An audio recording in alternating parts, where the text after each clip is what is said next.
How's it going, guys? So today I'm going to be showing you what kinds of foods I feed my fish. So we have a diverse group of fish here, from a pea puffer to plecos and corydoras and obviously platies. So we have to feed a variety of foods, including algae wafers, some flakes, and even some freeze-dried bloodworms. And we also have some freezer foods that obviously I couldn't bring up here, but they're downstairs in our freezer.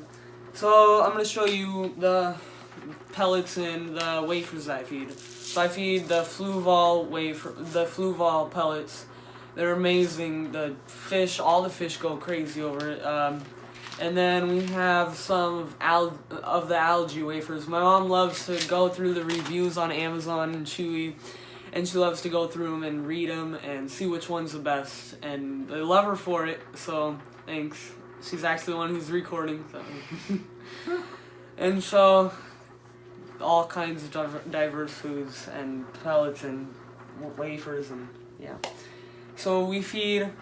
So some of the flakes we feed is the Omega-1 flakes and then the Tetra Color Plus. We got this a few months ago and it's still going. We have this, just kind of trying to figure something out for the fancy guppy. We feed it to the platies. Platies eat it mostly. And then we have spirulina, which spirulina is actually very important for fish, especially goldfish and omnivores, because you can't really just feed your fish protein. You gotta feed them. You gotta feed them veggies, greens, stuff like that. Can't just feed them protein. You gotta have, just like a human, you gotta have all kinds of diverse things in your diet, or else you're not gonna be able to function properly. Your immune system's gonna slow down, and yeah. And so for the pea puffer, we actually feed freeze-dried bloodworms. I know you're supposed to feed him frozen bloodworms, but we've offered them to him multiple times. He just won't take them. It's weird. He eats ram's horn snails, to our knowledge, and then freeze-dried bloodworms. Not freeze. Oh yeah, freeze-dried. You're right. Sorry. Sorry.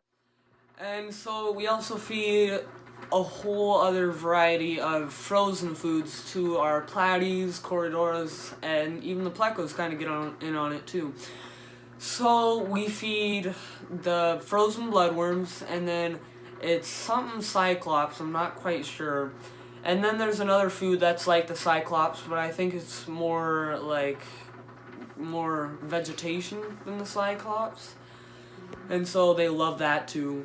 And so that's going to do it for what fish foods I feed my fish. In a later video, I'll show you what kind of water conditioners I use, what kind of aquarium salt and stuff like that. All the kinds of how I run my tank and what I use for it. Alright, I'll see you in the next video.